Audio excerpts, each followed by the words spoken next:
Welcome everybody. Really happy to see such a big number for this meeting on Sunday evening, Sunday afternoon in United States here. And me and Dr. Satya are definitely personally happy that so many people are interested in taking the path of millet. Dr. Satya is very well capable because of his background in the subject. And Dr. Khadar Valli recently visited him and they explored new methods which are very, very workable and is definitely a good pathway for our gut health improvement. I will, without wasting much time, I will hand over to Dr. Satya. Dr. Satya. Yeah, thank you, Mrs. Nimitaji, for introducing me. By the way, Mrs. Nimita Patil, she is based in Denver, USA. So it is really a global meeting. She kindly agreed to be a co-host for this meeting. And we've been doing the journey for together for the past 2-3 years, I think, Nimitaji. Yeah. Yeah. So now Nimitaji is creating awareness in the USA, and she sources the same quality of the millet that I sourced into the UK. So now she's like I can say doing the similar work that I'm doing here. So let us start the meeting. Good evening, good afternoon, good morning, wherever you are on the globe. Mrs. Nimita has already introduced. My name is Dr. Satya Maddi, and today I'm here to talk about the science and art of preparing Ambali, which is a natural probiotic on the millet path. I need to make a couple of disclaimers before I start speaking. This talk I'm giving, it is not related to my NHS job, and it is not a medical advice, but it is purely a lifestyle advice, and it doesn't interfere with your NHS or any other standard medical treatment you're taking.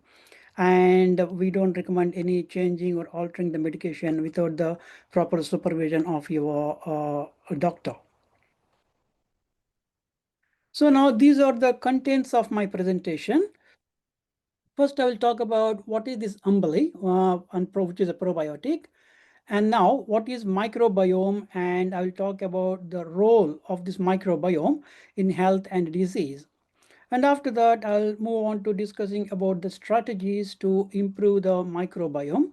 And there are two strategies I'm going to cover today. That is the medical or therapeutic strategies, and then the natural methods. That is the main focus of this topic today. And then I will talk about improved method of making Ambali, and much of the time I will focus on this aspect. That is the core idea of this meeting.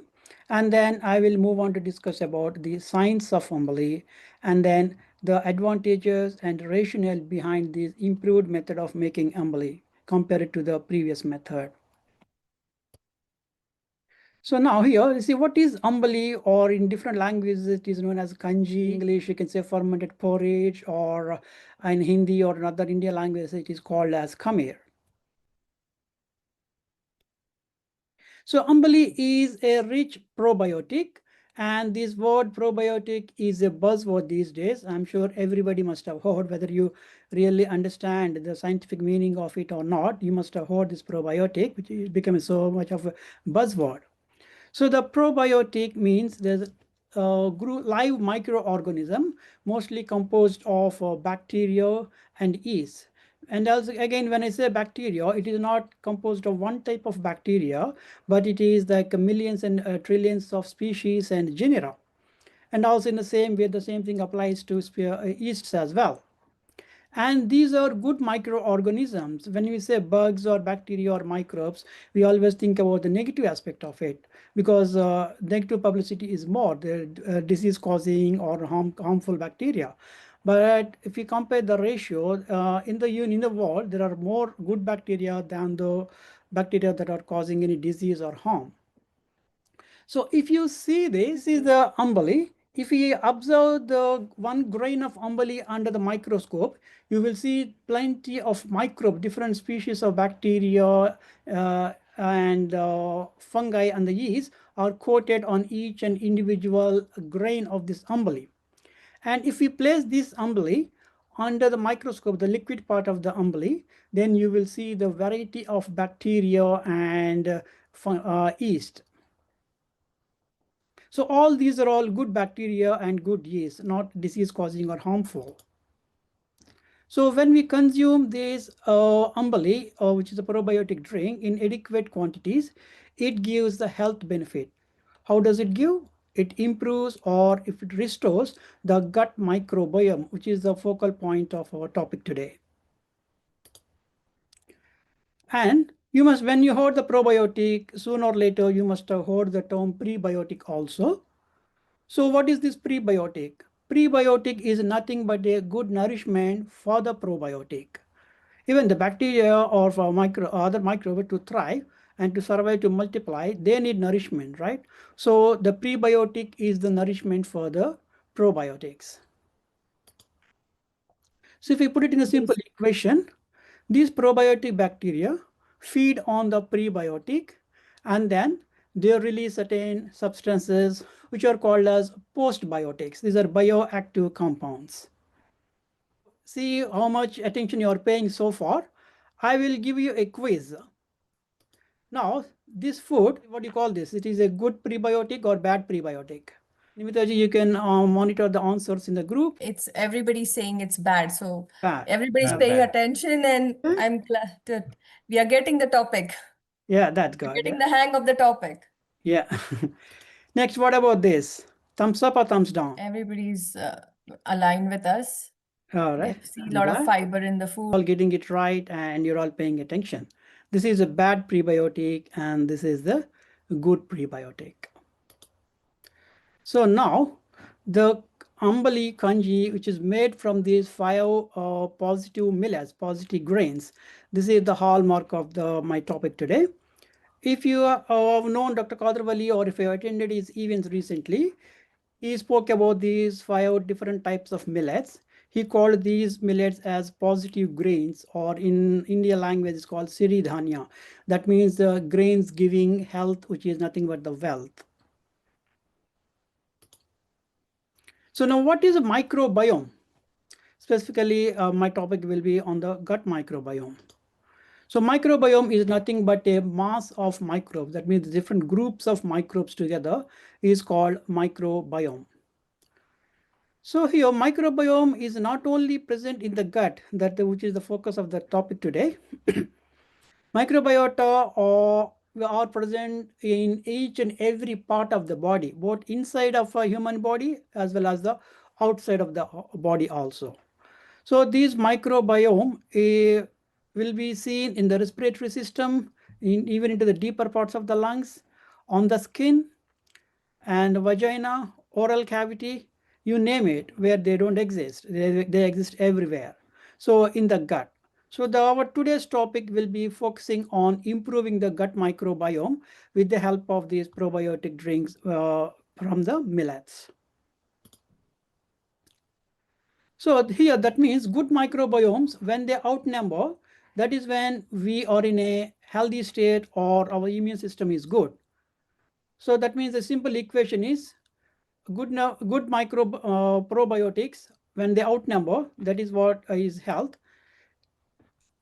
If they are outnumbered or this balance is disturbed, that is when our immunity is lowered, then we start becoming ill. So here in the gut also, you will have both beneficial bacteria and also the harmful bacteria. Don't worry about reading these names. These are very scientific names. If you're not coming from the healthcare sector, you may be finding it difficult to pronounce these. But these are the beneficial bacteria, lactobacilli, which is mainly seen in our yogurts.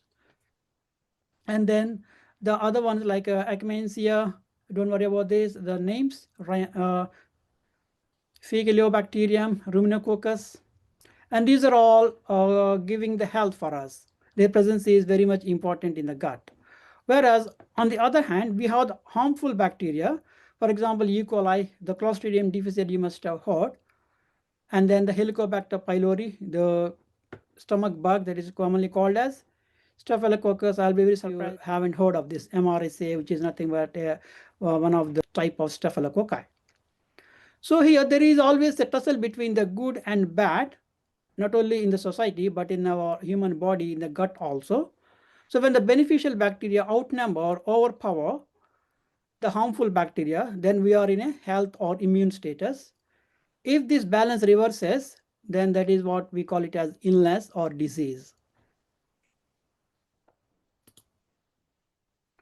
So here the strategy to remain healthy is maintain good microbiome. For maintaining good microbiome, that means you are remaining healthy, you are immune. So now the gut and brain affect each other. That means they talk to each other, one affects the other. For example, let's see what influences our microbiome. Our genetics and epigenetics influences the type and quality of microbiome, and what we eat also influences our microbiome. And when the baby is delivered, whether it is a vaginal delivery or a cesarean delivery, it is now a very well established science that vaginal delivery babies are much healthier because their microbiome is much better than the cesarean section deliveries. And obviously the environment we are living in, if you are living in a big city with a polluted environment, obviously that affects the quality and the variety of microbiome. And again, the drugs, if you are taking any drugs, whether it is prescription drugs or non-prescription drugs, the overdose, all these things will influence the quality and the quantity of the microbiome. Obviously, whether we are physically active, exercise or not, that also determines. So, Dr. Satya, just Yeah, to, go ahead. Yeah. so there are many ways by which we actually have opportunity to destroy them. Yeah, I mean, just absolutely. not Yeah. only one, that if Mhm. somebody's, it's not only the junk food, but the lifestyle, the everything is playing a role in getting them destroyed left, right, and center. Yeah, absolutely. So that's why this is the two-way process. And then if you see the other side of it, the food we intake, the kind of food we take, that is the junk food and all, it disrupts the microbiome. And also the gut microbiome, it determines our cognitive behavior. Suppose if the gut microbiome is very much disturbed, it will lead to even neurological conditions that you can say early setup of Parkinson's disease. And if there are more happy bacteria and you feel happy, and it's the other way around. If you are always dull and irritable, then that affects the quality of the microbiome also. Obviously, the stress and the social interaction. If you have good quality of friends, the gut microbiome will be good. If you see the other way around, if you have a good microbiome, our society's interaction is also good and healthy. Dr. Satya, there is Yeah. a question. Prasad has a comment that he finds this slide very informative. So Yeah. is it okay if I ask them to take a snapshot of it, if they are okay? Yes, Or I will be sharing now. If the gut microbiome is disturbed, that means the balance is disturbed, or and when you say it is disturbed, it is the number of good bacteria reduced, or the quality of the bacteria and the variety of bacteria, or bacteria and fungi, or whatever the microbe it is.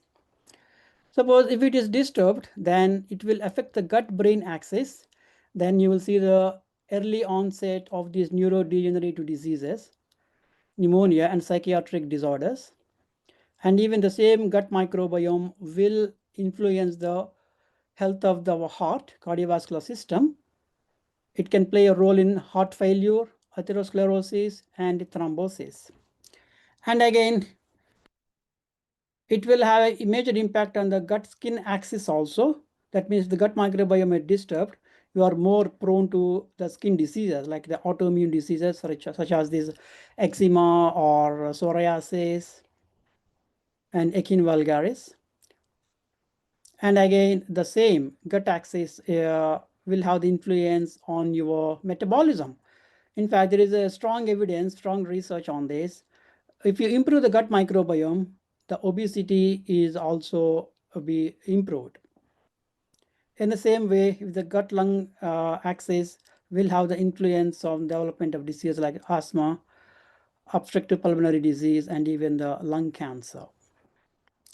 So that means here we think gut health is different from the rest of the body. No, this is in fact, it is very widely known now, gut is the second brain. In fact, more activity happens in the gut than in the brain. Now, then we get a question, isn't it? Are we more microbe than human? So what does it mean?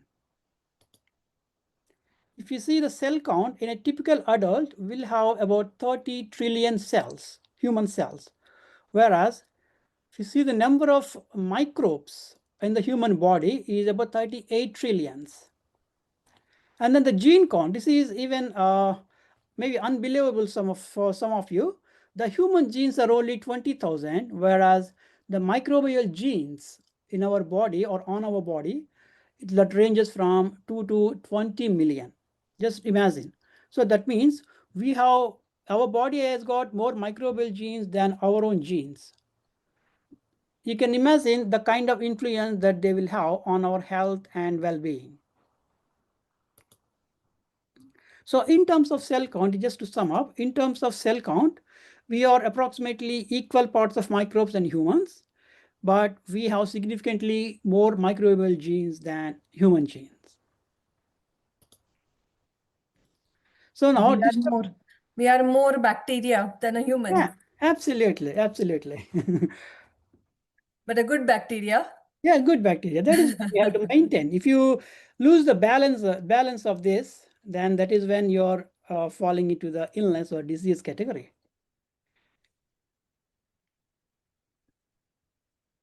Yeah. Now again, see the dysbiosis. That means when the balance of this microbiome is disturbed, it will lead to all sorts of diseases. So let us start from the bowel. That means the gut itself. This gut microbiome plays an important role. If it is disturbed, then it will lead to inflammatory bowel diseases. That is, you all must have heard of these names, either for yourself or for your family or friends. Crohn's disease, ulcerative colitis, and then the liver disease, the cirrhosis and hepatitis, and then the chronic kidney disease. And again, as we already covered a little bit, the brain disorders, if the microbiome is disturbed, you are more likely to develop Parkinson's or Alzheimer's disease and even the depression. And again, this diabetes, type 1, type 2, and gestational diabetes also very much linked to the dysbiosis or the disturbed gut microbiome. And we already covered respiratory diseases and cancer. And more strikingly, the gut microbiome is linked to all sorts of women health issues. For example, the endometriosis that is linked to the disturbed gut microbiome. And also, even the gut microbiome, it influences the circadian rhythm and stress axis. That means the quality of sleep we get is also determined by the gut microbiome. So you can imagine this gut microbiome plays a role in each and every aspect of our life. So basically, Dr. Satya, whatever disease we see Yeah, is a manifestation of the disturbed microbiome. I mean, the kind of yeah, what we look at absolutely. it as a whatever it comes, probably it comes in a form of endometriosis or somebody has an asthma. But those are just the manifestation, but the root cause looks like is the microbiome. Yeah, I absolutely. mean, the disturbed Yeah, microbiome a is disturbed gut microbiome. Yeah. okay. I think we are So now you can make an educated guess when the disturbed microbiome is leading to all these health issues. If you can improve this gut microbiome, obviously then you will start regaining your health, isn't it? So now what are the strategies for improving this gut microbiome or microbiota? Don't be worried about these fancy scientific words. Microbiome, microbiota are one and the same. So now you all must have known there's so many commercial products. I just did an online search, the probiotics in the market. Then I've got hundreds of these varieties, and you can see the price of it. So 30 pounds to 11 pounds, 26 pounds. So again, so if you want to, that means you are spending money on this, and you will be spending hell of a lot of money. And it is most of the prescriptions, they say it is lifelong, you have to take it continuously, or even you keep switching. Say for example, you try this probiotic multi-strain, try for a few weeks and then switch to other products. That means you are shelling out money. And again, the microbiota in disease treatment, if you go to the hospitals, they will prescribe the medical treatments. Of course, they definitely will recommend a good diet will promote good microbiome, and then probiotic drinks. And then I will move on to this live biotherapeutic products. And then these two methods, that is engineered bacteria and phage therapy, these are all too scientific. I'm not going to touch upon these things. And then I will focus on this fecal microbial transplantation. In fact, I am speaking confidently about this is because that was my research topic in 2017, 2018. So that means, suppose if you are suffering from any gastrointestinal disease, that is because of the disturbed gut microbiome, then if you go to hospital, they will give capsule. How this capsule is made up of is, they must have taken the fecal matter or a shit of somebody, they make it into capsules, and you are asked to swallow.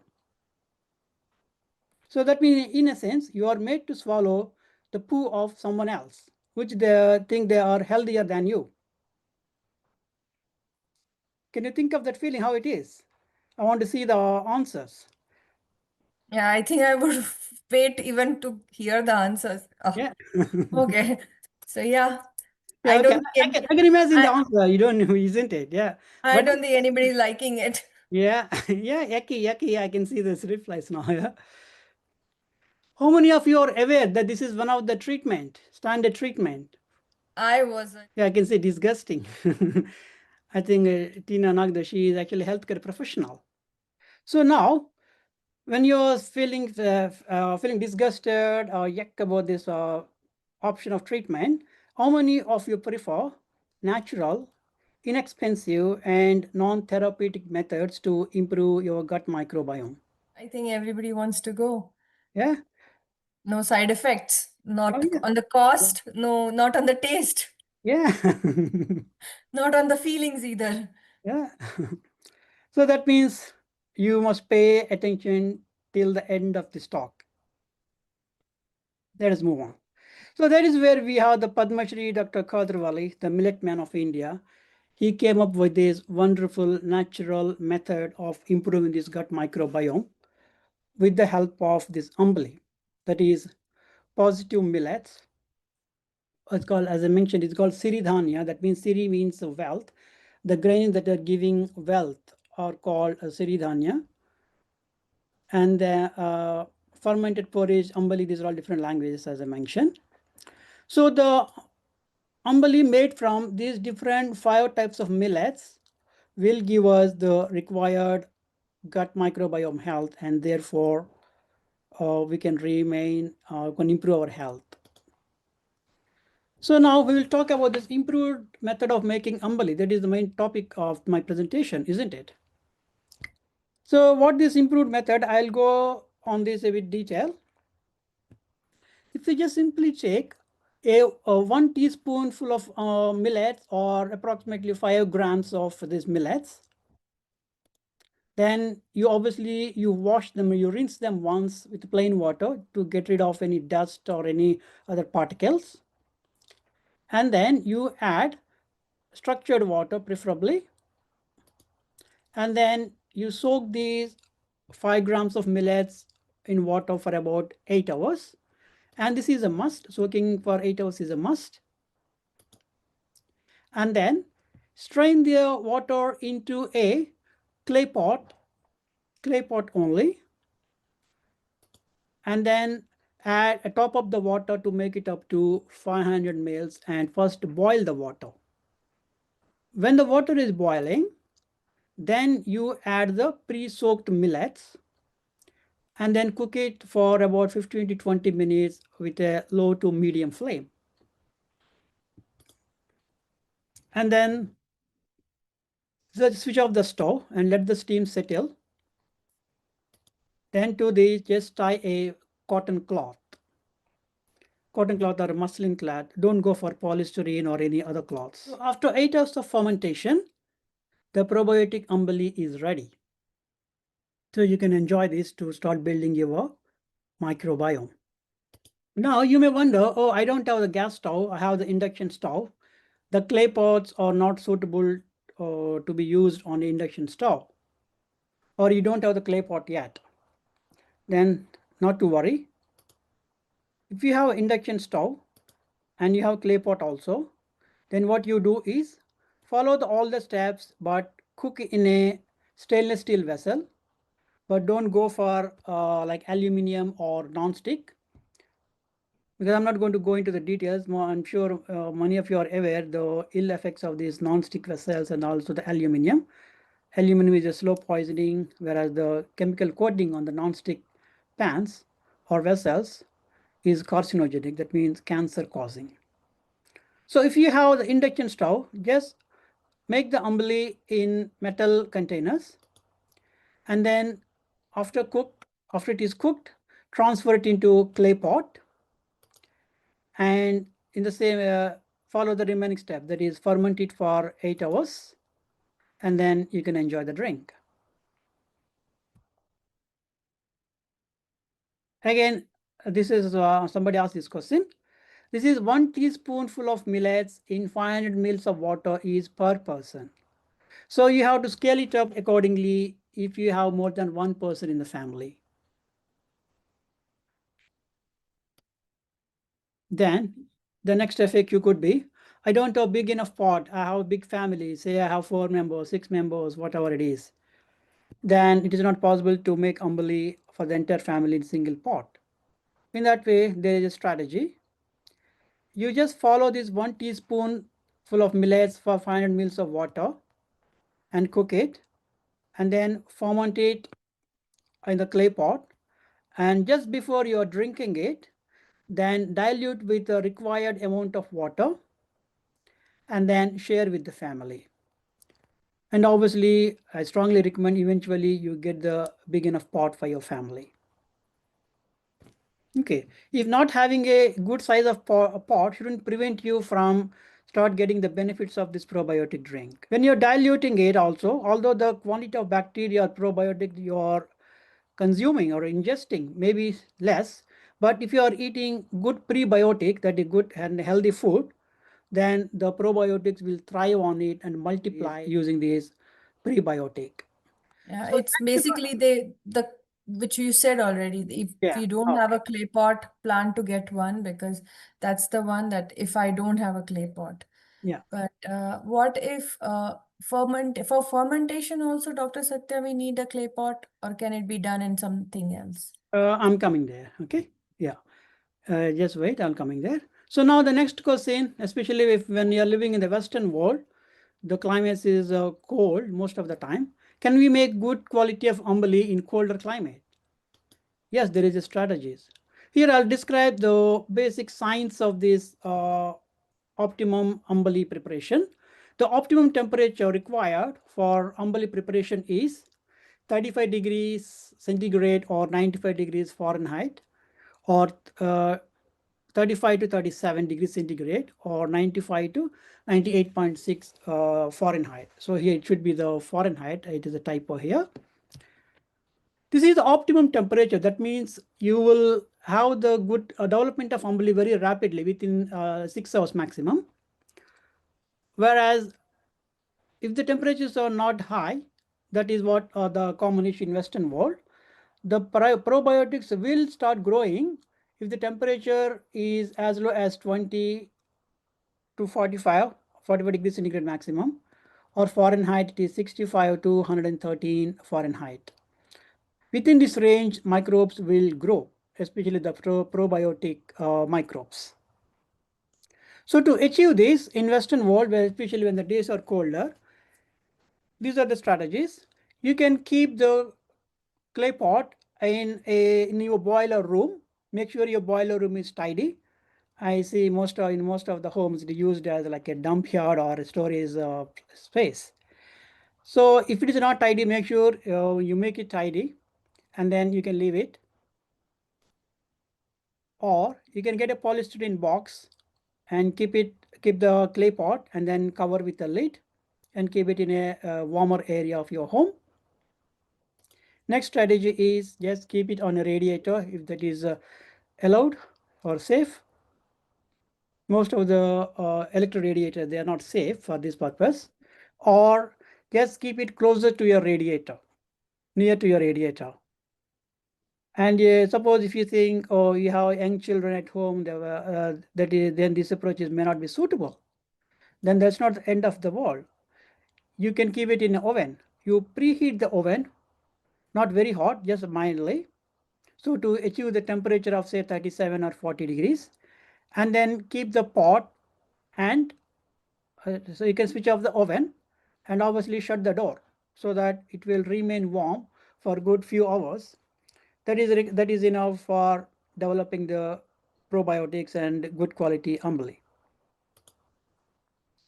And then how long to ferment and how do you know it is fermented? Then with your experience, you will see whether you have developed the probiotics or not by having a look at the Ambali.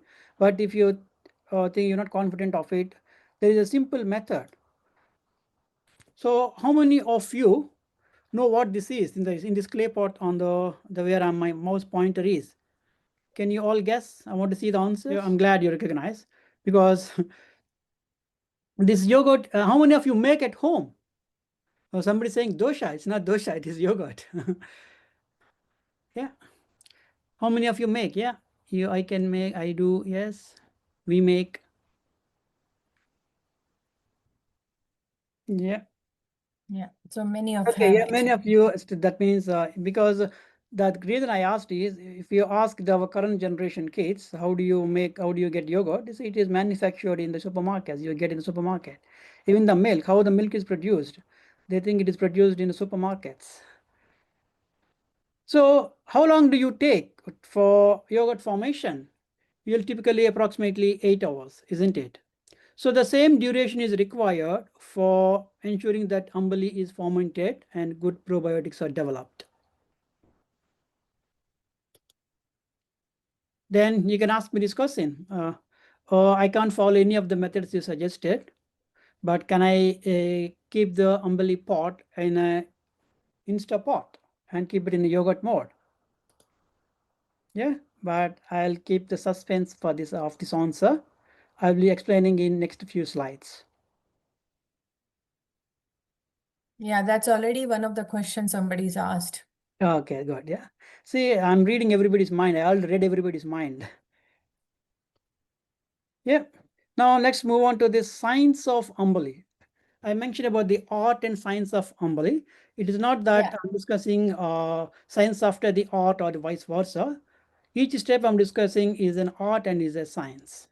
So what actually happens during fermentation? Dr. Satya, Yeah. I just like to, there are many people have actually asked this question that Mhm. if we can use the leftover ambali or earlier days millet to make an ambali, I would ask people who have asked this question to pay Yeah. attention to what is coming right now, Yeah, because please. your questions will get answered in these slides now. Yes, because see, I prepared this presentation. The aim of arranging this talk is to answer this FAQ, because I'm sure most of you have spoken to me, or many of you have spoken to me, got advice from me, and these are all the questions I get asked. So that's why I compiled all these questions, FAQ, and then I prepared this presentation. Just write down your questions, and if it is not answered by the end of this presentation, then you will have the opportunity to ask. Okay, then the first question is, why only 6 to 12 hours of fermentation, not less or not more? Then here I will explain the classic microbiological explanation. Does anybody recognize this? Especially if you are in any healthcare sector, or like any medical doctors, have you done any bit of microbiology in your college or university? You may be knowing this image, knowing the graph. If not, don't worry. So this is the typical microbial growth curve. So that means if you keep the microbes in a growth medium, that means the medium containing the food for the microbes. So in the first 1 to 5 hours, the microbes are adjusting to the new environment. That is called lag phase. That means the slow phase, because they are in a new environment. They are struggling, they are adjusting to the temperature and the conditions there. And after 5 hours, they start entering into what is called as the log phase, logarithmic phase, or that is when the active multiplication takes place. That means the bacteria, the probiotics or the microbes have adapted to the new environment. Now they start utilizing, they start feeding on the available food. So they are actually multiplying, that means dividing, the young, energetic. So that phase will last for about 6 to 12 hours. So we wanted to consume the Ambali during this phase, 6 to 12 hours. That means if you're consuming at this stage, you're having very actively multiplying and thriving population of microbes into your body, which in turn will feed on the prebiotic that you're supplying, that is the good food. But again here, if you're taking Ambali in this phase and again you are feeding with junk food, then again that is not doing any good. So after 6 to 12 hours, these microbes will enter into a phase called stationary phase. That means they just remain stable. They are not increasing their numbers. They are not multiplying because they become exhausted, and also the nutrients also started depleting. So this phase continues after 12 hours. So this is the reason I would say ferment only for between 6 and 12 hours, not more than 12 hours.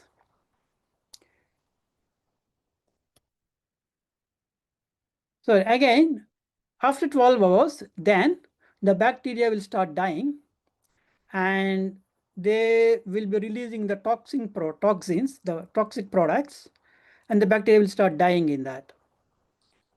So when I say toxin, don't be very much offended or be scared of it. It's not that if you take Ambali after 12 hours or even 24 hours, you're going to die. No, you're not going to be hospitalized, but you're not getting the good benefits of it.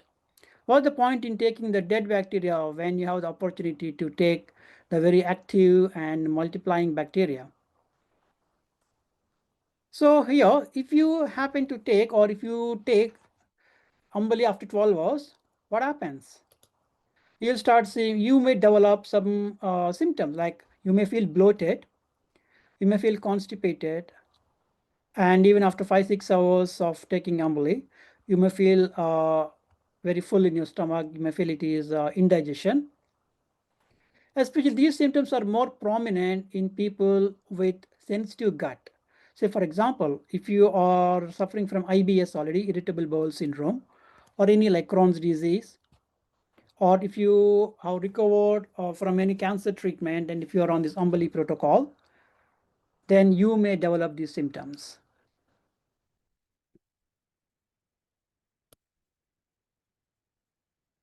Sorry, let me go back to this previous slide. Yeah. So here we have already seen the optimum temperature this is between 35 to 37 degrees centigrade or between 95 to 98.6 degrees centigrade. So this bacterial growth curve that I explained is in between these temperatures. So suppose if you are achieving this temperature, even the 6 hours of fermentation is more than enough. 6 to 8 hours is more than enough. But if the temperature is low like this, around 20 degrees centigrade or 68 degrees Fahrenheit, then up to 12 hours of fermentation is required to achieve good amount of and good quality of microbes. Any questions here? Do you want me to go through this bacterial growth curve? Because this understanding of this is very essential. If you know the science, then you can think why should I ferment it for 6 to 8 hours, 6 to 12 hours, or you can start thinking, oh, it's more than 12 hours. Should I discard it? Should I consume it? Yeah, I will move on to it. Now, how the probiotics are getting developed during the fermentation process, and why the importance of making the Ambali in clay pots, not in metal pots. So, Dr. Satya, I have a question here. Like, Okay. how does the taste happens like when it is, I mean, do we have to have indicate that as a, like, if it's tasting plain water or something like that you want to touch upon? Yeah, When the taste, like each millet will have a different taste. What you can try is an experiment. Immediately after cooking, before tying the cotton cloth, you can taste. You can transfer maybe 1 or 2 teaspoons and taste it. and tie the cotton cloth. And again, after fermentation for 6 to 8 hours, then you taste it, you observe the difference. With my experience, I can say, yeah, it is fermented enough or not. Again, that is saying I cannot describe how exactly it tastes. You get your own experience. Just be your own kitchen scientist. Okay. Yeah, I'll move on to the next slide. So how the probiotics develop and why we have to prepare Ambali in clay pots only. This is we have been insisting on. So the clay pots will have the micropores. So the air will go through these micropores and provide enough oxygen for the bacteria that are there in the Ambali. So that means the aerobic fermentation is taking place. So if we have a closer look of this, you can see the oxygen is freely releasing, freely circulating into the clay pot. Because it is in liquid form, the oxygen can easily dissolve. And so the bacteria will start growing and multiplying. Proliferation of bacteria, probiotics takes place. So as a result of this probiotic activity, certain carbon dioxide will be released. The same thing happens the humans also, isn't it? We take oxygen and we release carbon dioxide. So when the carbon dioxide is accumulated, it has to escape from the pot. So that's why we are asking you to tie a muslin cloth or cotton cloth where the aeration is good. So CO2 can escape. Or you may ask, why can't I use the metal lid? If you put the metal lid, the CO2 accumulated cannot escape. So then again, if there is a lot of CO2 in the Ambali, if you are consuming that, you will start feeling the bloatedness and all. So here, the improved method of Ambali is focusing or is aiming to achieve more of aerobic fermentation, whereas the previous method of Ambali, which I'm going to cover it again, or most of you all already following the old method of Ambali, where the anaerobic fermentation takes place. If you can't pronounce aerobic and anaerobic, don't worry. That's why I have split it, anaerobic, or you can say non-aerobic also. So when the fermentation is aerobic, as we are seeing in the new method of Ambali, the product that we release are carbon dioxide, water, and then the ATP, that is the energy molecule, adenosine triphosphate it is called. If it is an anaerobic fermentation, then in addition to the above aerobic products, you will see the release of certain acids like ethanol, which is an alcohol, ethanol, lactic acid, methane gas, and other organic gases. I'm sure you all must be knowing the methane gas is a bit harmful, and lactic acid is the product in the muscle after intense muscular activity. So when we have more of these, then you will start having this problem like bloating, other side effects. It's not that these are harmful as such. No, these products are required, but in a certain amount. But in the anaerobic fermentation, you will see more of these products. Therefore, that will lead to the symptoms that we covered already. So now, what type of fermentation is idli batter? If you're most of you are, especially if you have some South Indian background, you must be knowing this. The idli batter is anaerobic fermentation. Why and how? Because if you compare, this is not in the form of liquid, it is a solid. So, and also it is in the metal container. So there is no free flow of oxygen. So there is no opportunity, there is no room for aerobic fermentation, but you will see mostly the anaerobic fermentation. Now, okay, you have prepared the good quality of Ambali by following all the steps that I have discussed. And if you are following a specific disease protocol as suggested by Dr. Khadar Valli, you want to know the sequence. Say, for example, the Dr. Khadar Valli's protocol says you have to take oils, kashayams or herbal tea, and then the Ambali. So how to space these things? First thing in the morning, I suggest you take, if it is a children, it is 1 to 2 teaspoonful of oil. If it is adult, 1 to 2 tablespoons. And if you can't take the oils directly, you can mix with the warm water and drink it.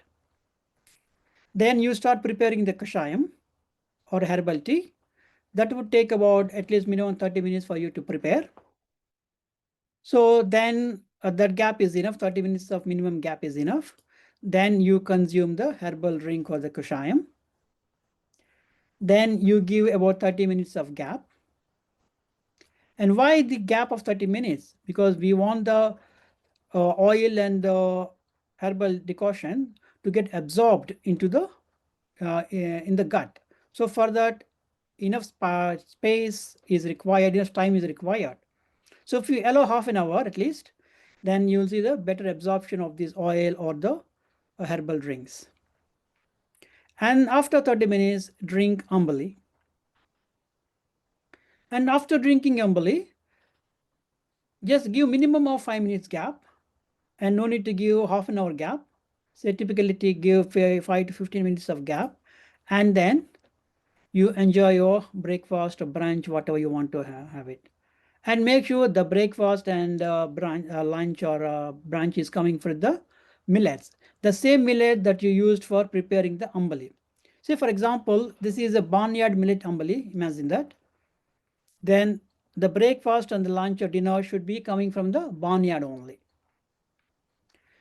So here, these are all freshly prepared, so you can enjoy them fresh and warm.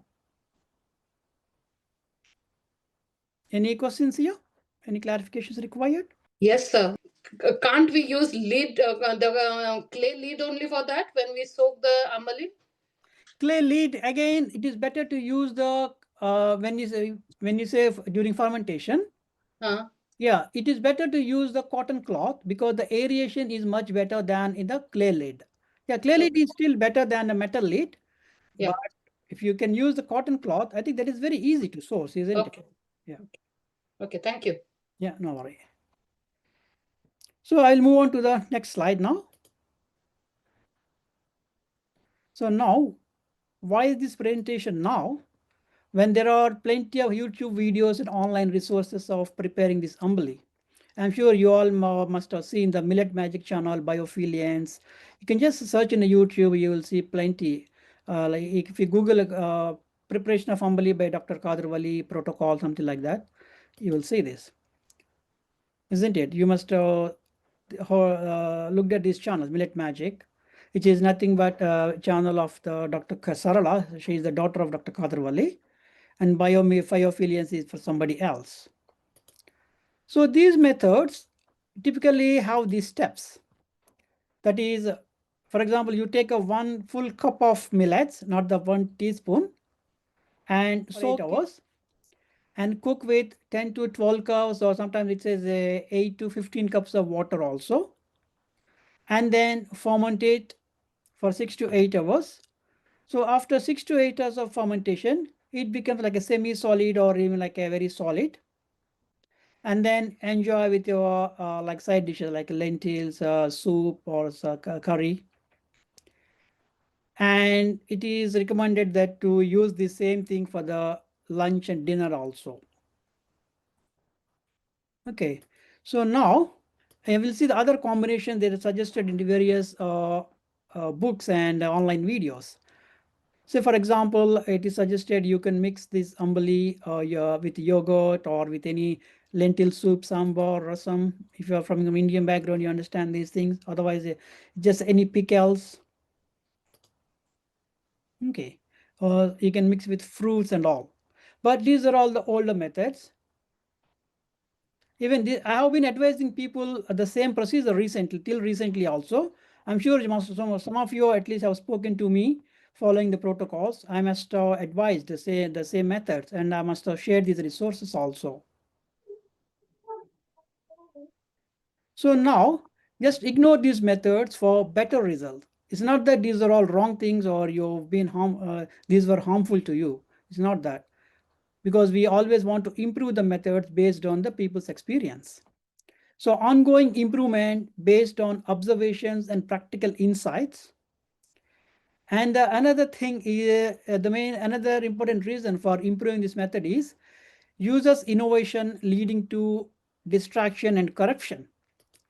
What I mean to say is we advised to the Ambali, you can add a little bit of pickle or yogurt to give some taste and you can enjoy.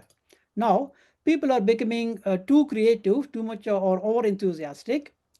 They are adding these nuts, fruits, whatnot, whatever is possible. They're coming up with their innovative ideas and then started consuming the Ambali. But of course, the taste may be good, but it is compromising the real purpose of achieving or developing good microbiome.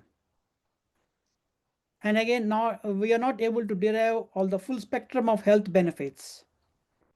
Especially if you have a sensitive gut, then you may see the symptoms like bloating, constipation, and again feeling indigestion even after 5-6 hours. So eventually some people are giving up because they started seeing these like constipation or bloating. It didn't happen with many. It's very few number of people, make it a 1 in 100 or so like that. And especially if you're a sedentary worker, then these symptoms are more likely to develop with this method of Ambali.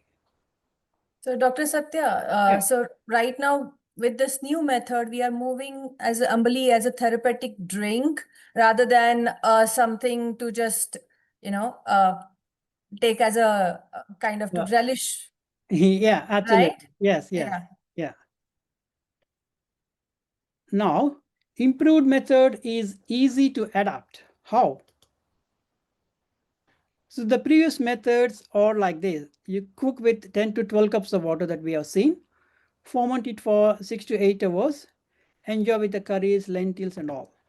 So when you are fermenting this much of Ambali like this, which is very thick, solid, then most of the time what's happening is anaerobic fermentation. When you cook, immediately after cooking, because it may be loose, then you will see some aerobic fermentation. As the Ambali starts settling, becoming solid, then you will see more of anaerobic fermentation. Whereas in the newer method, you will see a little less of anaerobic fermentation. Even if any CO2 is released, that is easily escaping. Whereas in this method, if the CO2 is released at the bottom of the pot, then it can't easily escape. So here, it is just a recap. With the aerobic fermentation, you are seeing these byproducts, like carbon dioxide, water, and energy. With the anaerobic fermentation, in addition to these products, CO2 and water, you are seeing these alcoholic product, ethanol, lactic acid, methane, and other organic gases. These are likely to give you the symptoms of bloating and indigestion. And the other disadvantage with the previous method is, so you have fermented this for 8 hours, then you're not feeling like you're having a fresh food, isn't it? You like to have it warm and fresh. Suppose if you don't warm it and if it is cold, especially in the winter climates, if you eat this cold food, then you may start getting the chills, isn't it? Because I have seen some people complaining about this. Then the advice that we were giving previously is to warm the Ambali by double boiling method. Just warm it. And again, people are not really liking it because it is a time consuming process. And also when we say just warm it so that you can have it have it like fresh food, sometimes people may forget to switch off the stove and it may become too hot. Then we are losing all the probiotic bacteria will get killed because of excessive heat. And again, if you cook large amount of quantity for having for breakfast, lunch, and dinner, suppose you imagine that you had this amount for your lunch and remaining you keep it for dinner, then you are having that is crossing more than 12 hours and you're having more of anaerobic fermentation. And I have talked about the side effects or the ill effects of over excessive fermentation we have seen in the bacterial growth curve, isn't it? So now this improved method will have even further maximum benefits because you are drinking in the form of liquid, it doesn't stay in the stomach. Because if the food stays in the stomach for for longer time, you will see there is a acid rush. That means a lot of acid, especially the HCl acid, is released, and it will kill the most of the probiotic bacteria. Now, if you go back to the slide, if you are taking Ambali in this solid form, then the food will remain at least for a few hours in your stomach region. Then you will see the acid rush, and you are observing most of the probiotics are getting killed. Whereas with the new method, we are simply drinking, then it doesn't stay in the stomach, so it is escaping the acid rush, and the Ambali probiotic bacteria will travel to the ileocecal region, a small intestine ileocecal region. Ileocecal region is the junction between the small intestine and the large intestine. This is where you have the rich probiotics, the maximum number of probiotics in the entire gastrointestinal tract. So within few minutes, you are getting the probiotics established in the right region. And I'm sure most of the people who are cooking, the women, if you are cooking, you will like it. With the previous method of making ambali, you must have seen a lot of ambali sticks to this clay pot, especially the clay pot is more challenging to clean. Especially if you are a working woman, a busy woman with a family, a husband, kids and all, then you wouldn't like to spend much time in cleaning the pots, isn't it? With this method, nothing sticks to this, very easy to clean. And you don't need to use harsh chemicals. In fact, you should never use these harsh chemicals for cleaning the clay pots, because even the cheap fiery liquid or the normal liquids we use for cleaning, you shouldn't be using it, because the clay pot absorbs these chemicals and they're not easy to get rid of once they are absorbed in the clay pot. And again, when you are cooking, these chemicals are getting released into the ambali. You are causing more harm than a benefit. And also you're compromising, you're wasting your entire effort. So instead, you can clean this pot simply with the, instead of scrub, you can use the coconut fiber or nuts. This is soap nuts. If you just boil it, or if you just soak in water, you will have a natural soap. I hope most of you are aware what are the soap nuts. Or you can also use a little bit of vinegar and salt to clean the pot. Yeah, I do use just the plain salt with the warm water. Yeah. And you can use the lemon and salt also. But don't go for these harsh chemicals or detergents. Just natural detergents like soap nuts is fine. And these soap nuts, you get these so as scrub also. And also don't use metal scrubs, because that will damage the clay pot. So now, why Ambali in every protocol mentioned by Dr. Khadar Valli, whether it is skin, cancer, asthma, every protocol, the Ambali is the hallmark of it. The reason you must be knowing already, because of our lifestyle and food habits, our microbiome is so much disturbed. So therefore, we need to re-establish this microbiome. So this is a healthy gut flora. Because of our current food habits and the lifestyle, gut microbiome is getting disturbed, and we are having the damaged gut flora. To restore that, Ambali is the starting point for each and every protocol, whether it is a simple cold or cough to major life-threatening conditions like cancer and all. And also we have seen in the previous slides, the gut microbiome influences each and every disease, isn't it? It's responsible for every disease. So for that, you need to improve your gut microbiome with this Ambali.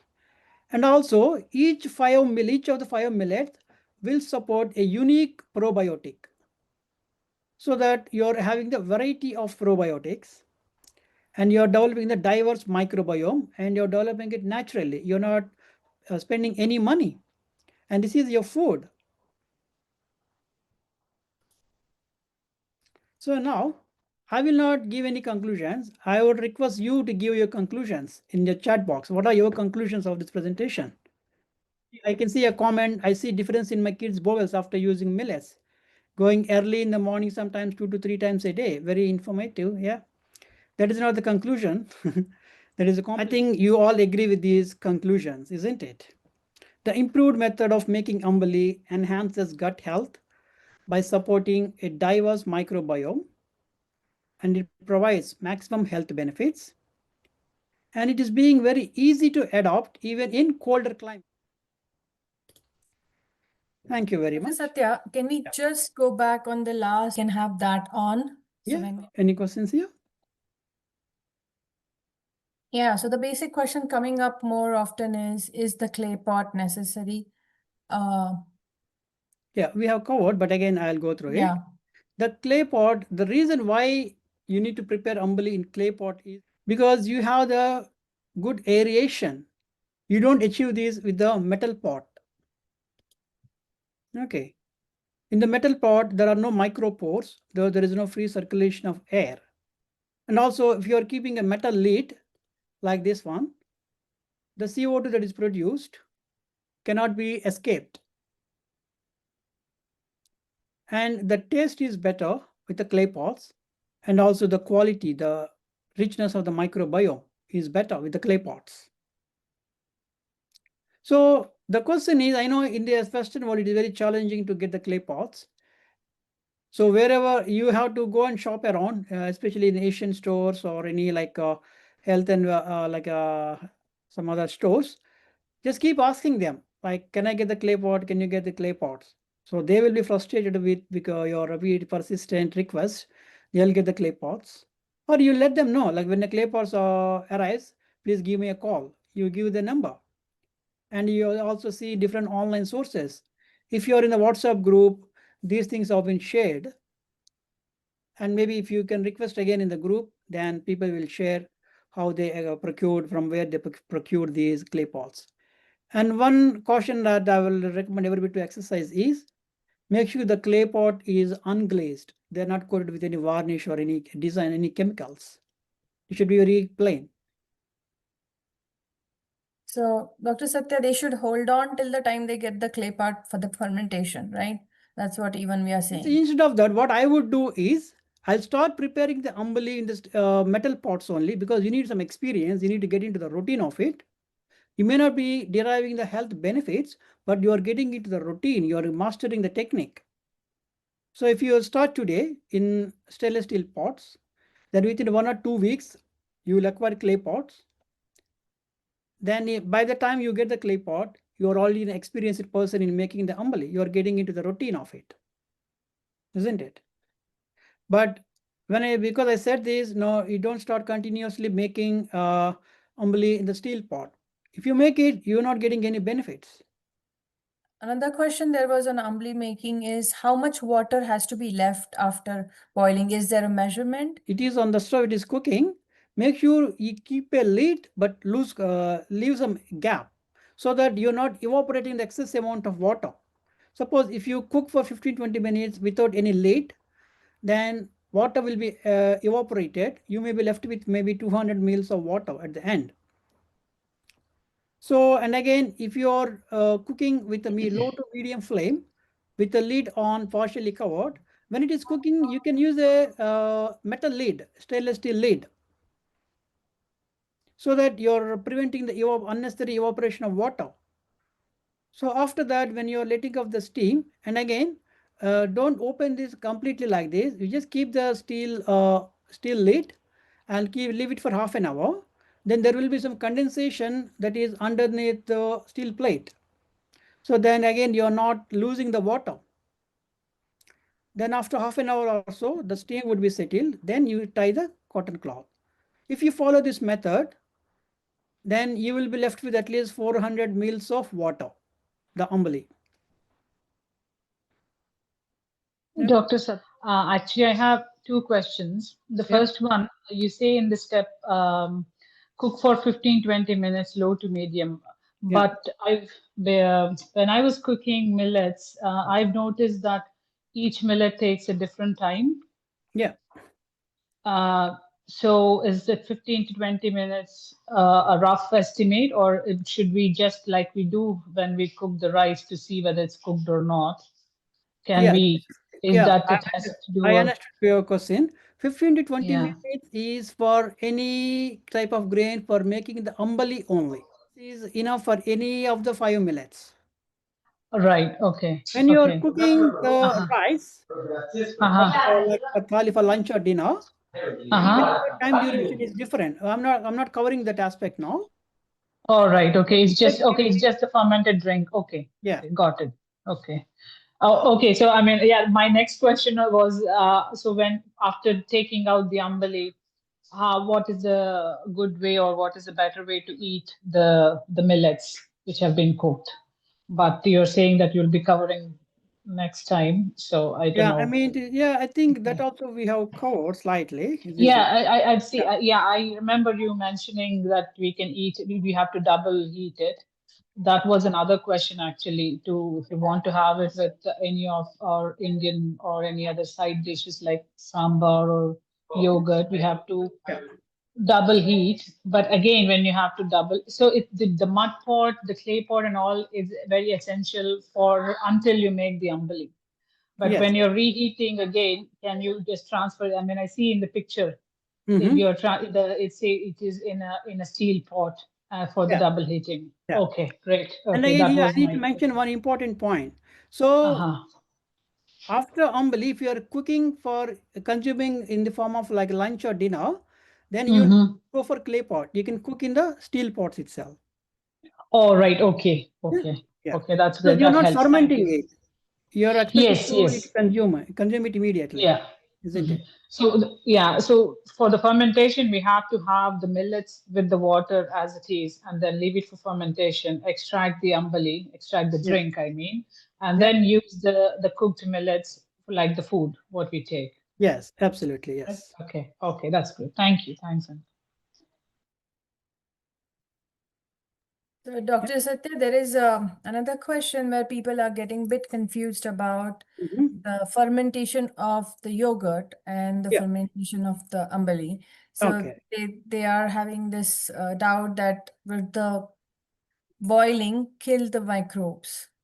And we need a starter for the yogurt, and we are not putting any starter. Then how is this whole process coming up? Yeah, absolutely. That's a brilliant question. Yeah. Actually, I wanted people to ask this question. That's why I didn't mention in my presentation. If I'm covering everything, then you're not thinking, isn't it?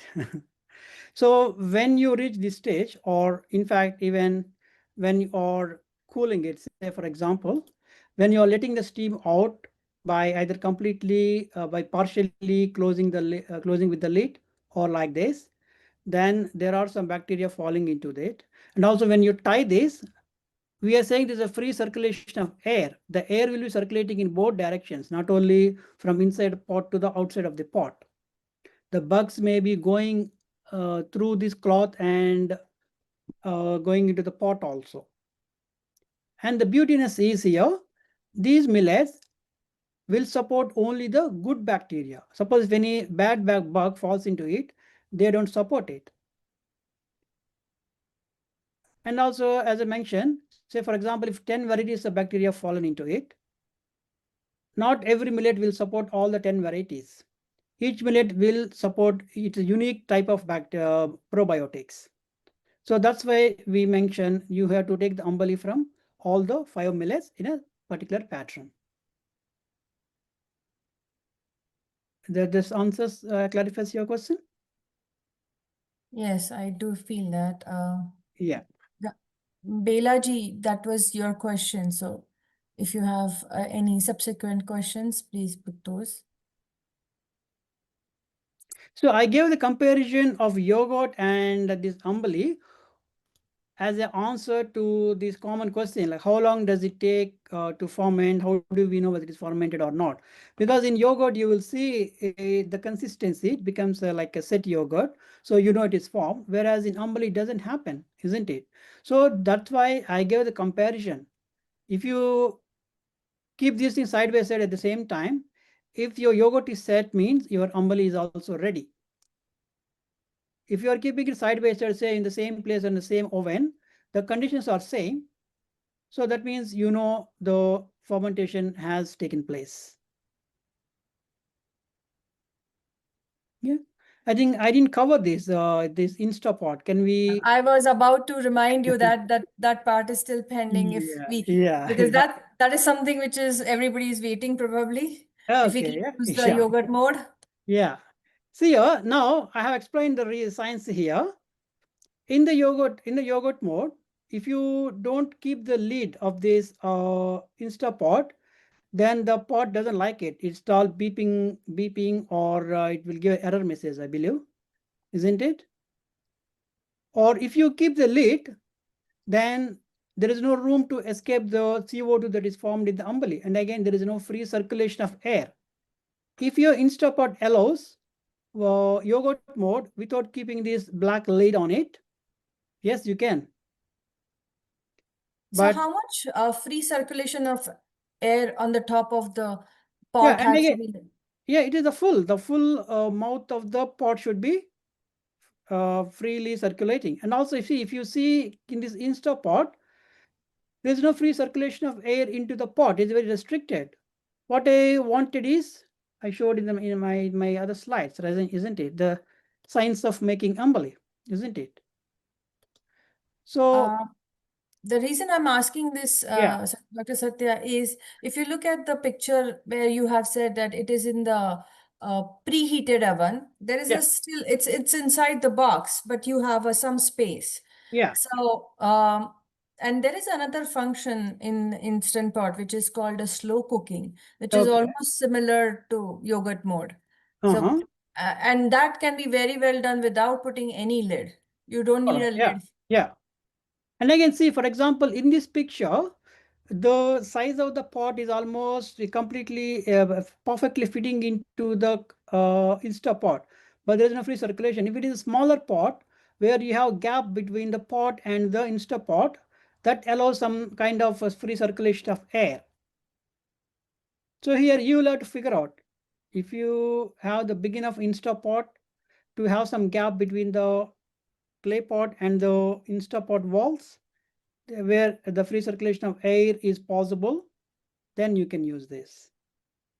So now you have the basic knowledge. Now you be your own kitchen scientist and figure out. How long we have to keep drinking Ambali? But I feel Okay, yeah. till the time, since we know that now we are made of all microbes. So Yeah. till the time we want to live, probably we should be drinking Ambali. Yeah, this is a companion. Now, if I ask you, how long are you going to start having the breakfast or lunch, when would you stop? Isn't it? This is the same basic question here. Every day you need to replenish your microbiome with this good quality probiotic drink. Yeah, And if very you're following the recently. protocol, yeah, I think where they're coming from is about the protocol. So for example, if you're following the protocol for your IBS, now how long should we follow? Then it depends on your condition. It could be 6 months, it could be 2 years, until you feel that you are completely recovered. You continue this protocol, and after that, you should not stop taking the Ambali. Maybe you change the pattern, change the protocol. Say, for example, of woman suffering from health issues like endometriosis, we suggest take 3 days of little millet and then remaining millets 1 day each. So after 6 months or after 1 year, you think your problem has been completely solved, then you switch to other protocol. If you don't have any other health issues after the 6 months of endometriosis, then what you can do is simply you take this millet, each millet 2 days. Say for example, barnyard millet 2 days, brown top 2 days. In the same way, the all remaining 3 millets 2 days each. So in that way, you are continuously replenishing the variety of microbiome, and you can remain healthy. I hope it answers. Yeah. Yeah. Yeah. And I think it wouldn't even hurt if somebody has a possibility to drink Ambali twice. Yeah, absolutely. Yeah, that's what we do. In fact, when you're new to protocol, if your condition is more severe, more symptomatic, we suggest taking the Ambali twice at least. First thing in the morning is a must. It is like Ambali shot. Then second time before your dinner or evening tea time, you call it. That is also highly recommended. So you are doing the good only, you are benefiting more by following it twice. If you're busy and if you're working, it's not possible to make twice, then at least stick to once, but that is make it is morning time. So your bowls are more empty, more free during the morning. Then if you replenish your gut microbiome, then the chances of microbiome getting established is much better. Dr. Satya, we are almost across the time, but Yeah. I think we should take two more questions and we should call it. And You the question, can ask, yeah. there is a question which is the polystyrene box should be left open for the fermentation? Yeah, again, keep it loosely open, okay, loosely kept, so that you are allowing the free circulation of air. Okay, and another which we talked about, like can the Ambali be stored in the refrigeration? That should be avoided wherever possible. And in fact, again, if I go back to the bacterial growth curve, if you see this bacterial growth curve, 6 to 12 hours of fermentation, you're leaving it in the refrigerator means you're not having the live bacteria. Mostly you're seeing the dead bacteria. You're not seeing any benefits of it. And instead of when it is the next day, then you prepare the ambali fresh. If you are taking that ambali by storing in the refrigerator, then you're not getting any microbiome or probiotics into your body. So if you are not able to drink after say 12 hours, then I better suggest you discard that and prepare a fresh. Suppose if you drink it after 12 hours or 24 hours, then you may develop these symptoms. Especially if you are sensitive, if you have a sensitive gut.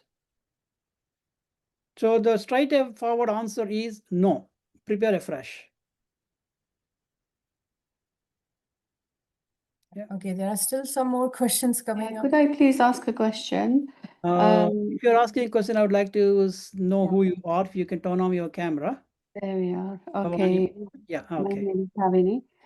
I just wanted to ask a question. If my elderly father is in hospital Mhm. and he's had strong IV antibiotics for Yeah. his Yeah. strong urine infection or chest infection, Yeah. obviously, he's frail. So Mhm. what's the best thing for him from this point of view? Is he still in hospital or is he at home now? He's still there, Still yeah. in the hospital, yeah. If the hospital NHS allows, then you can prepare the probiotic drink and feed him in the morning. Yeah. The problem is visiting hours are at 2 onwards, so I can't get there. The doctors don't want you in the way. Yeah, exactly. That's why I said my advice shouldn't interfere your NHS treatment. If the doctors say no, then better not to follow. Maybe once his discharge is back at home, then you can start giving him the Ambali. Okay. Yeah. Or you can try to speak to your doctor saying that, yeah, I've prepared a natural probiotic drink at home. I would like to give this to my father. You take their approval and then feed them, because we don't want to be going anything against the standard NHS treatment here. Yeah, and also I can't get it there in the morning. It has to be from 2 o'clock onwards. Yeah, And if it is in the afternoon, what you can Yeah. do is, you can prepare in the morning, first thing in the morning. By afternoon, it will be fermented. Then you take that and feed him first before feeding him any lunch. Yeah. Right. Okay, yeah, I'll try that, So yeah. especially if he's on a lot of IV antibiotics, his gut microbiome must have been destroyed very much. So it will re-establish his gut microbiome very quickly. In fact, I don't know whether they are in this meeting or not. We have seen people seeing the amazing benefit within 1 to 2 weeks because they were on lots of medication. When they switched to this Ambali, their bowel movements have become so smooth and they were so happy. They messaged me and they posted in the group also. Okay. Yeah. Okay. Yeah, I mean, we can take anything we want from home, so I probably don't need to ask them if it's okay, to be honest, because Okay. other things. But yeah, I Again, can you're only not get doing there. anything, any like any illegal drug, or you're not doing anything illegal, isn't it? It's only your own food you're preparing, isn't it? Absolutely, The yeah. same And it's as a good, you're preparing a sandwich at home and then taking it, the same way you're yeah, preparing a different drink. yeah. Okay. Okay, yeah, I'll try it on him then. Yeah, thank you. So, Dr. Satya, I mean, if we travel with Ambali, doesn't it change the composition of the bacteria? See, here, I imagine preparing Ambali and taking to the hospital doesn't take hours together, maybe half an hour or so, like that. Yeah, yeah. If you're traveling, if you're spending, Can some people take it to work? Again, I make sure that you see, if you are having it in the first thing in the morning, then you don't need to take it in the take it to the work, and you again have it in the evening after you come back from work. Or if you don't have enough time to have it in the morning, then you take it in the flask. Say if you're taking about 1 hour, half an hour to reach to your work, and you have Ambali and then have the breakfast after 5 minutes of gap. That is okay. Dr. Satya, if I may ask a question? Yeah. Yeah, it was regarding you saying how different millets give rise to different bacteria or probiotics. Yes. Considering the fermentation process is the same, how does that happen, please? Because there are different grains. Because each grain has its own nutritional property. Okay. See, it is just like, say, each food is different. Cabbage is different from broccoli, and broccoli is different from something else. In the same way, although these are millets, the cabbage, broccoli are all leafy vegetables. The millets, although they are grains, all are grains, their nutritional properties are different. So each grain support different types of probiotics. Okay. Okay. Comparing it to yogurt, so is this a milder, weaker fermentation process than that? Because for that you need a starter, and for this it is just leaving it out in the open. So is it a weaker fermentation, would you say? No, it's not. It's not a weaker. In fact, it is. It's not that we should compare like weaker or stronger. This is a differently entire science. In yogurt, you're seeing only the lactobacilli, predominantly lactobacilli. Whereas with one species, one gender of lactobacilli, you can achieve the yogurt. No, but the kefir has way more strains, right? About 16 strains or so. Yeah, but this Ambali will have even more number of strains. Oh, okay. Yeah, Dr. Khadar has done all this research 30 years ago. So here now we just enjoy the fruits of his research. That's it. Yeah. Is there access to his research work? Is there anywhere I can access it? He done this research as an independent scientist. If he has to be an academic post and publish the papers and all, then his one lifetime is not sufficient. No, just a blog or something that I can read, just for information. He has done this research in 1980s and 90s. So that time there's not much of internet also. I did ask all these things. Then he said, no, right. It's all field. Okay. Thank you, Dr. Satya. Thank you, Dr. Satya. Thank you. Yeah. So can you mute? Can you mute? Yeah, can I ask? Yeah, Gayatri, yes. Gayatri, yes. Yes. Yeah, namaste. Dr. Satya, my father is suffering with wound on the foot, left. Yeah. So big hand-sized wound. So which millet will help? If he has got a wound, there is a protocol, and I need to know more details. Maybe you can have a phone call with me. I can suggest appropriate protocol. If it is like a wound, like say it is diabetic wound or any other wound, we need to discuss that. And it will be a combination of like Kashayam, herbal drinks, and this Ambali protocol that will help in speedy recovery. Yeah, if you want to ask, you can unmute and ask. Yeah. Yeah. Thank you so much. But one more question. My mother-in-law is suffering with Parkinson's. So is there any specific millet that we can use? Yes, please unmute her. Yeah, okay, yeah. There is a Parkinson's protocol. Are you aware of the protocol book? Okay, then you arrange a call with me. Then I can share the protocol book. If you are in the group, it has been shared many times. We can still share the protocol book in the group. And there is a specific protocol for Parkinson's also.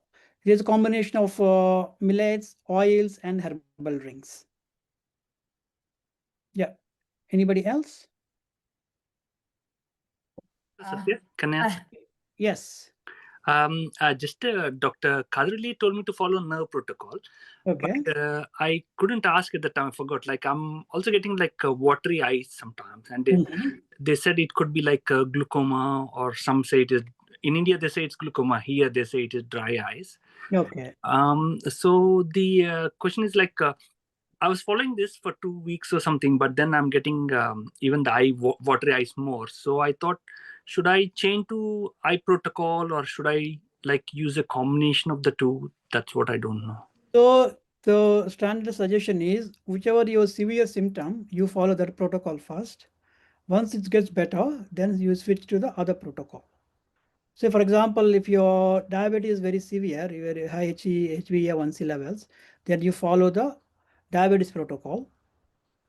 And once diabetes is improved, then you switch to any other protocol. Like that, if your symptoms are more severe about your eyes, then you follow the eye protocol for a few weeks until it is improved. Then you switch back to your different protocol that you have been following.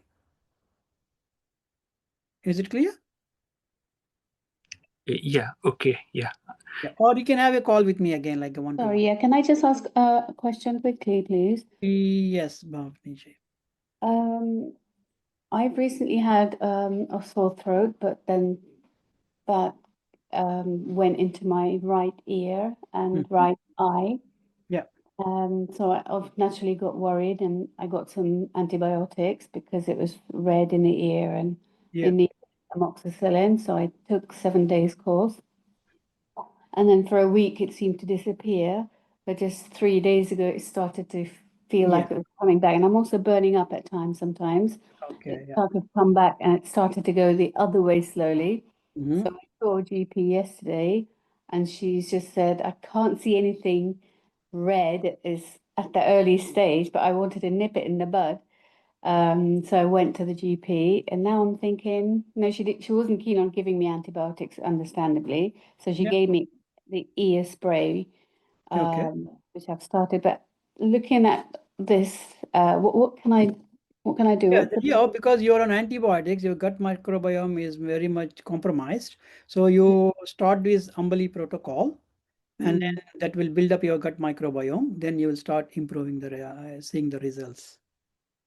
Okay. Yeah, at least you need to follow at least for 8 weeks before you even start seeing the results, because you're on antibiotics so much compromised. So it will take at least 8 weeks to start seeing the results. As long as that, even after 1 week of the antibiotics. Yes, absolutely. If damaged it that much. Okay. Yeah. Okay. All right. Thank you. Yeah. Namaste, doctor. I think I already asked you about some millets are people are saying they're giving heat, bodily heat. Yeah. Okay. Yeah, thanks for that. Please. And again, if you follow this is one of the reason we changed the Ambali preparation. And if you try this new method, then you would not see the excessive heat in the body issues and all. Okay. And again, most 99.99% the same reason is people don't cook enough or don't soak enough, and they over ferment it, then they will see the symptoms. If you follow exactly the step that I covered today, and let me know your feedback after a few weeks. Thank you very much, Dr. Satya. I mean, this is definitely a very, very informative session because there were definitely a lot of questions around how to make Ambali and find out like how have we done the right, because we cannot find out. There is no parameter. But yeah, what I have noticed is when we start drinking Ambali, just in 3 to 4 days, your body starts feeling very light. Yeah. I mean, that's something I can let everybody know, that if you start experiencing your body weight, like your body feeling light, yes, then you are on a track. You got the hang of the Ambali making.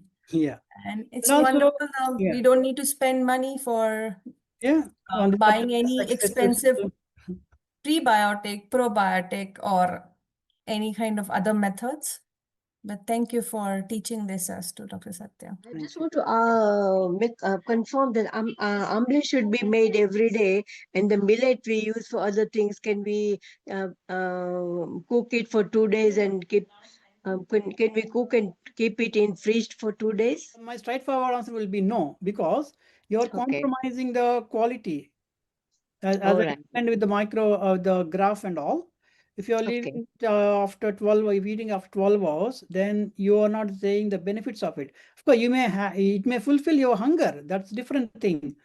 No, that's not on. Yeah. Yeah. Okay. Thank you. Yeah. Thank you very Everybody, much. I hope everybody starts the journey of Ambali making as soon as possible. All the best to everybody. Yeah, thank you very much. you. Thank you. Take care. Bye-bye.